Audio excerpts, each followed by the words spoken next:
Welcome to BackWords. I'm Dr. Dan Francis. We're here at Plymouth Yoga tonight. I have been waiting for this segment. I'm so excited. This is just a great venue. It's a new studio, and we're going to talk to the 5 different instructors at Plymouth Yoga. And we have a student who is also going to join us tonight and talk about his experiences. At BackWords, what we're really trying to do, and our goal, is to give people the opportunity to improve their health. And I cannot think of a better venue than yoga. I don't sit up as straight as them. I'm very self-conscious now. Anyways, yoga is just top-notch for helping people. And one of the reasons why I really wanted to get together with all these lovely ladies tonight is that we wanted to break some barriers and give people the understanding that yoga is really a doable thing and something that they can handle. So we're going to start tonight by going down the row. We'll introduce, you guys can introduce yourselves and talk about how long you've been doing yoga, and we'll go from there. Okay? I'm Stacy Hand. I've been practicing yoga since 2008, and I've been teaching since 2013. I basically practice and teach vinyasa style yoga. My name is Sue Ratzak, and I've been doing yoga probably about 10 years. I've actually been teaching yoga a little over 7 years. And all right. I'm Caitlin, and I have been practicing since about 07, 08, and teaching since 2011 or 10. And I also was trained in vinyasa, but I like to explore all the different styles of yoga. I'm Jenny Friedel, and I've been practicing yoga since about 2000 and teaching since 2012. I also enjoy a vinyasa style, but also enjoy kind of experimenting with other styles too. I'm Chris Johnson, and I have practiced as a student since for 12 years, but I've been teaching for 6 years and really love it and want to share it with whoever I can. I'm Ray Zimmerman. I'm the guy that attends their classes. And, they put me through the ringer. I've been doing this for about 4 years, and I'm a big advocate of yoga. So Ray, we're actually going to take a twist, and we're going to start with you. You are? Yeah, okay. So the reason I think they picked you is because you're probably not the prototypical yoga, the vision of what people would have when they're doing yoga. So have you been doing the classes here for 4 years? Through Plymouth Yoga. Yeah. Real yoga. Real yoga before. So how has it affected your life? Basically, I think maybe I need to give you some of the reasons of why I got into yoga. Sure. I work at a golf course, and I've seen a lot of the older people, their swings deteriorate. They lose their flexibility. And I have the opportunity to do a lot of golfing, so I didn't want my swing to prematurely fall apart. Maybe it's not that great. But. Yeah. And also I've got an arthritic vertebrae that gives me a lot of problems. And since I've been doing yoga, it has greatly diminished. And my arms used to numb up when I'm working on a computer at home. So, it's helped me in a lot of ways. Yeah. Plus now, if I keep going. Plus now, I've just started ballroom dancing, and it was kind of a compliment when the instructor said, "You have an unusually good posture for a beginning student." Yeah. Well, yoga's very balancing. It's very balancing. So, Sue, you actually started this business as Real Yoga. Yes. And you guys just moved here this year, starting in 2014. Yes. So take us shortly through your journey, and then we'll switch over to Caitlin, who owns the business now. Okay. Well, I started, it was called Real Yoga at the time, in 2008. I had actually started teaching in 2007. That's when I went to yoga school. And I wanted to bring yoga to Plymouth. That was the only thing I really wanted to accomplish. Yep. After that, we started to add teachers, and we have this lovely base. But as time went on, I really felt as though I just wanted to go into the teaching role. And Caitlin was someone, she came into Real Yoga as a student, went through her teacher training. We've worked together, yoga together for years, and kind of mentored her into this chance where now she has taken over the business. Oh, good. So, And does that happen a lot where students become teachers? I think so. Stacy became a teacher. Well, I think All of anybody us. has to be a student Yeah. before they become a teacher. But I think for me personally, it was the reason I went to a teacher training wasn't to teach, it was to learn more about my personal practice. And as soon as you learn that and you really integrate it into your life, it's easier to share it with others and to do it safely, to instruct others. And since I already had such a great community to work with, it was really an amazing place to start teaching in Plymouth, and I'm glad to be able to stay here and keep it going. Well, that's what I love about it. I mean, Plymouth isn't a big town, and I don't think you guys are just surviving. I think you're thriving as a yoga studio. I know when we were chatting the other day, you were talking that you get people from Campbellsport, from Fond du Lac, you get people from a distance, and so I think that says a lot about it. You know, and now what kind of age ranges are you dealing with people?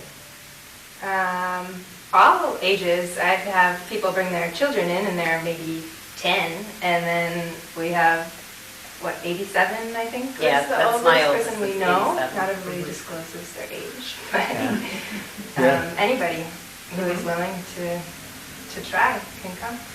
And I think a lot of people think when doing yoga, you have to come in as stretchy as Laffy Taffy.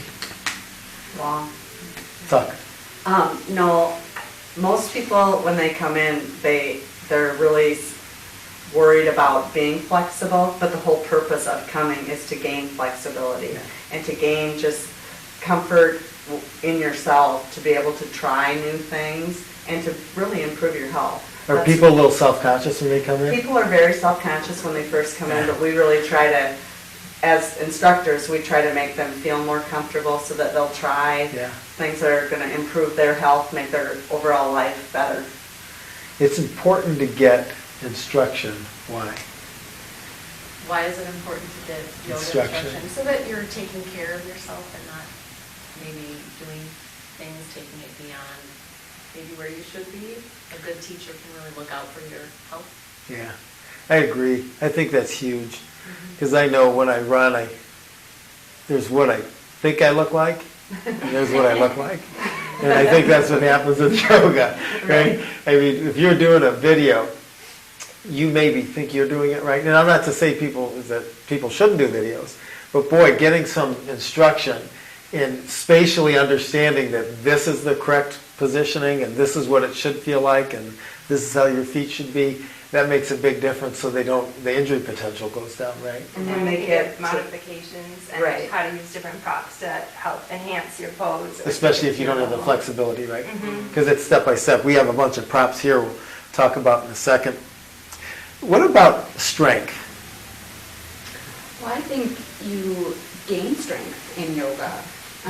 If you don't have the strength to start with to maybe do the poses in a more advanced style, there's modifications to build that strength until you get to the next step of the pose. the nice thing about yoga too, it's not strength like weightlifting strength where you shorten your muscles. Bulk up.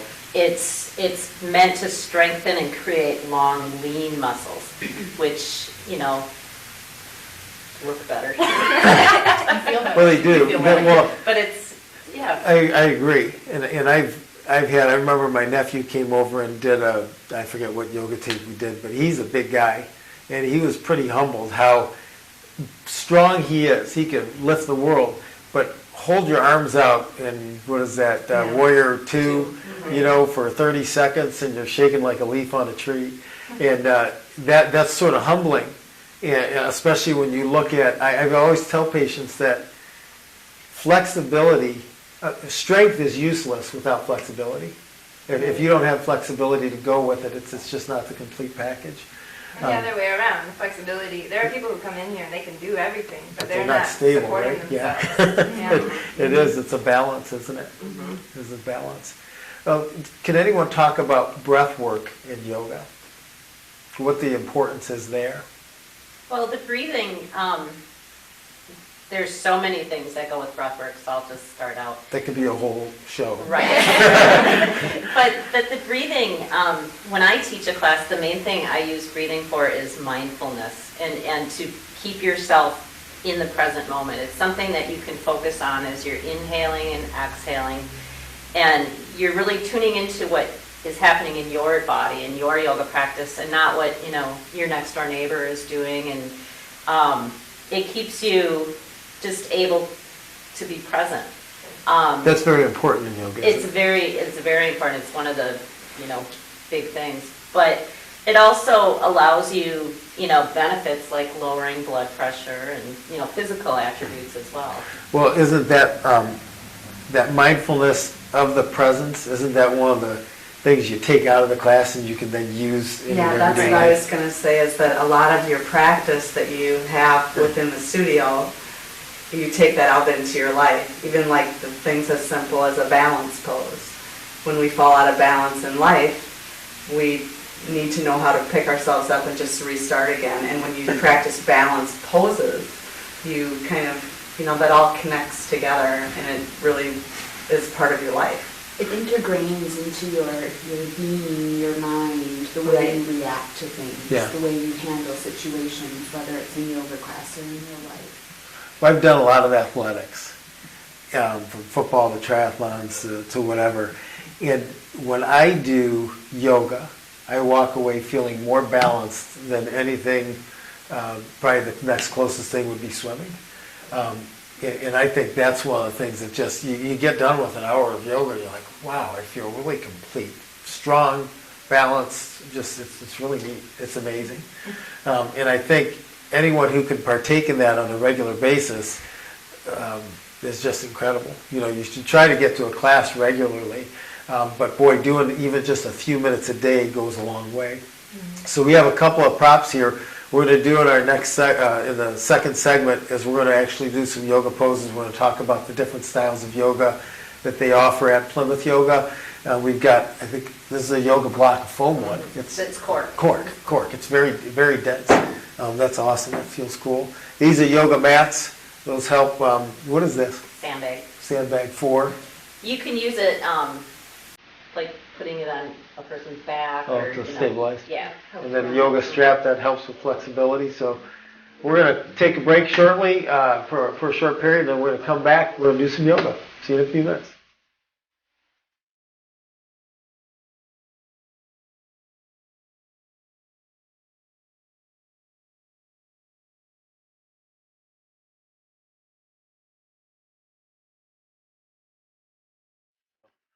We're talking back, and we're talking yoga. My favorite, if someone said, I have 1 minute and I can only do one exercise a day for my back or body, what should I do? And what I would do is the downward dog and the upward dog. And I would go and doing them up and down, a slight pause in between. It's a beautiful exercise because what you're doing is you're going from extension to flexion. You're getting both flexibility and strengthening all in one exercise. If you did that for a minute or two, you've got your spine and all your limbs a little bit limbered up. It's a wonderful way to start the day. We'll be right back. Okay, we're going to demonstrate some of the different poses, asanas, or yoga poses. So this is Vinyasa Yoga. So this is the first type of yoga we're going to describe. So. Right, and Vinyasa Yoga really just means incorporating a flow of yoga poses with your breath. Okay. Vinyasa. Okay? So we're going to start by lifting our arms up overhead on the inhale. Exhale, fold forward. Not everybody's going to be able to come down all the way deep. If you can only bend down part way, that's okay. Inhale, lift back up, mountain pose. Exhale, fold forward. Inhale, back up to mountain pose. Just bring your hands to your heart. We're just going to practice our breath. Inhale, exhale, inhale, exhale. Inhale, arms up over the head, breathing all the way down to the bottom of the lungs. Exhale, fold forward. Now we're going to lift up halfway, bend your knees, and make your back flat like a tabletop. Beautiful job. Exhale, fold forward, let the crown of your head drop. Inhale all the way back up to mountain pose. Exhale, bring your hands to your heart. And now we're going to try another asana, yoga pose, and it's called Warrior One. So we're going to take our right foot and bring it to the front of the mat. The left foot is behind you. The left foot is at a 45-degree angle. From there, we're going to lift our arms up overhead. And right now, we're just getting you familiar with the pose, but we're going to incorporate our breath into this. Inhale. Exhale, bring your hands to your heart. Take another breath in. As you exhale, bring your right arm forward and your left arm back. Warrior Two. Beautiful job. Now bring your hands back to your heart. You can step that back foot up to the front of your mat. You might have to take a couple of steps to get there. Inhale, sweep your arms up over your head. Exhale, fold forward. Inhale, lift up halfway. Exhale, fold forward. Inhale to mountain pose. Exhale, bring your hands to your heart. Step your left foot back. So you're coming to the other side. Oh, right foot back, I'm sorry. This happens in real life too. And this is Warrior One. Using your breath. Bring your hands to your heart with the exhale. Take a breath in. Exhale, open up to Warrior Two. Beautiful job. And now you can bring your hands back to your heart. Come back to the front of the mat. The modifications, now we're just going to go through a little flow. And I'm just going to tell them to do this. And Sue, on that far end, will show you some modifications for all of these poses, using the same words that I used for the two that are doing the actual postures. She's going to show a modification that can be easier. Okay? Inhale, sweep your arms up overhead. Exhale, fold forward. Inhale, lift up halfway. Exhale, step back, either to a plank or you could come to your knees. Lower all the way down to your belly. Inhale, lift up to upward facing dog.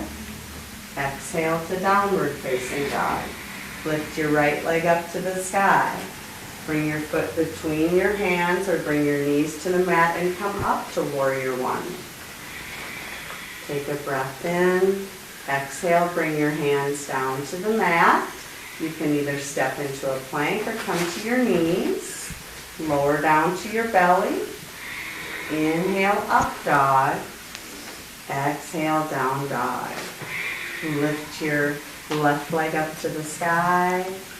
Bring the foot between your hands, lifting up to Warrior One.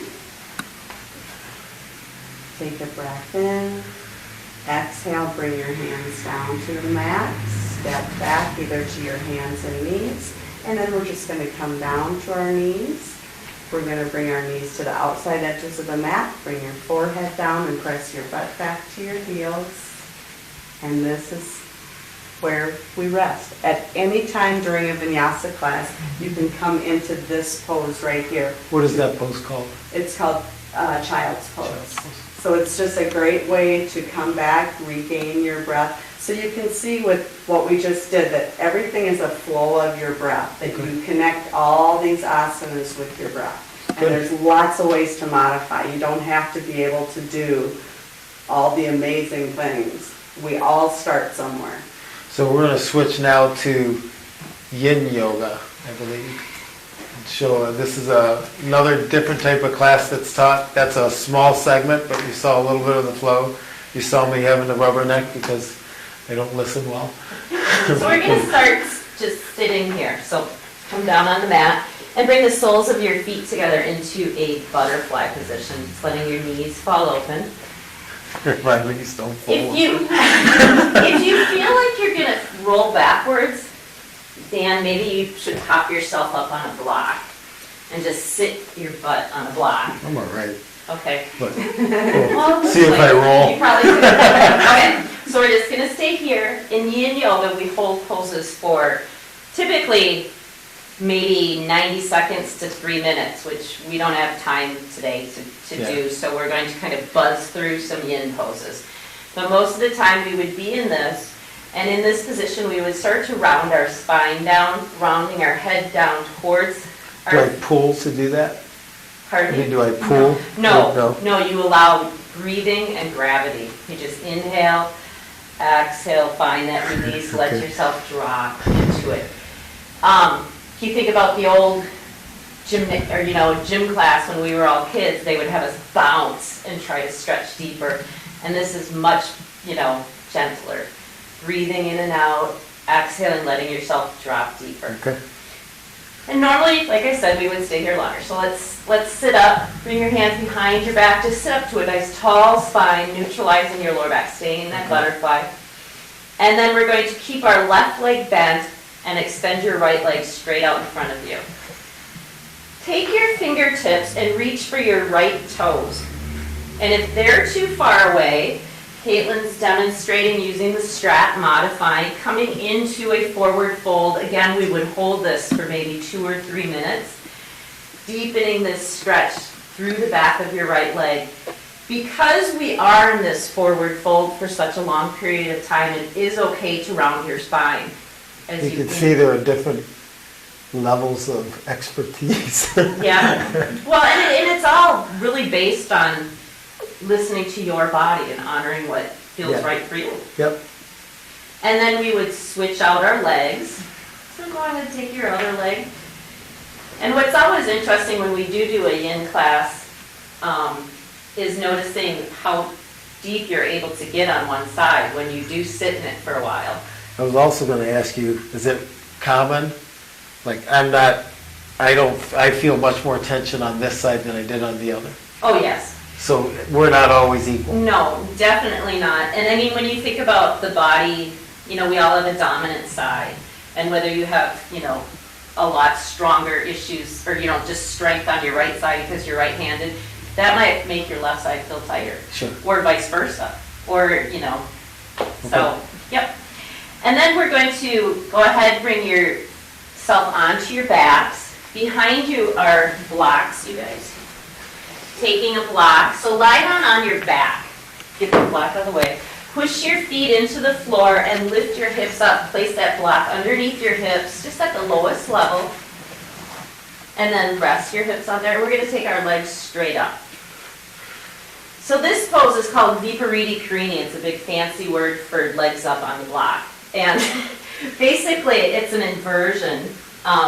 We do this in almost all of our classes in some form or another. And it has so many benefits to getting your leg, your circulatory system kind of tipped upside down. So the flow of blood is traveling towards your brain. Coming down into the heart and brain. Yep. And in this position, you can do a lot of things. You could stay right here and just relax and breathe. You could open your toes out like a duck. So bring your heels together, turn your toes out like a duck, and then open your legs into a straddle. It's a spread. So watch out for your neighbor. And in this straddle, you could circle your ankles, just bringing different blood flow into your legs. And then letting your ankles reverse direction. Go ahead and bring your legs back together. And push your heels towards the ceiling. Just holding them there, letting that stretch come down the rest of your body, rest of your legs. In Yin Yoga, we typically try to stretch. We do work in our spine, our hips, and our shoulders. So we're going to bring our feet down to the floor. Sue, we have to do some chair yoga now. I want Okay. to squeeze Yep. that in. Get that So out we're there. running short on time, so we're going to spend a couple minutes in the last portion here. We're going to show some, this goes really quick, we're going to show some chair yoga. Sorry to cut you off, but Oh, we're no, I can. we're flowing. Like I said, this could be the whole series itself. So Jenny's going to show us some chair yoga. Chrissy, we're gonna go in. All right. Oh, it's- So chair yoga is great for anyone who might have some physical limitations, if they've had knee surgery, hip surgeries, just a real limited sense of flexibility. I like to start my chair classes actually seated in the chair. We bring our sits bones to the edge of the chair, and we make sure, like in all yoga poses, that we're grounded from the feet on up. So we spread our toes, we get a good base. And I'm going to demonstrate some cat and cow here with you today. So inhaling, let's keep our palms on our thighs. Let's make sure that our shoulders are back and down away from our ears. And let's inhale and bring our gaze up toward the ceiling. As we inhale, as we exhale, let's tuck our chin into our chest and round that back, coming into our cat. So this is a chair yoga modified version of cat and cow. So They show that on inhaling the up, knees all the time. exhaling. Right for, Yep. It's a typical yoga pose that you would do on all fours. so Jenny, you use this for people who are really beginner and just not flexible overall. Yes, it's a great class for beginners, but it feels good. I have people of all levels in my classes, and it just feels really good. It's a good class to really take care and pay attention to how you're feeling in your body. I'm going to take you into a warrior series. We are Oh, is running that out it? of time. Yeah, it's hard to believe, but we're gonna have to come back next year. All right. Hopefully there is a next year, but we're into that quick. I told you guys this is gonna go fast. That unfortunately is all for us tonight at BackWords, but please, if you're not from this area, look for some yoga to do. It is great for your overall health. If you're in this area, I highly suggest Plymouth Yoga. They are great to work with and great teachers. Thanks again. Remember, till next time, we've got your back.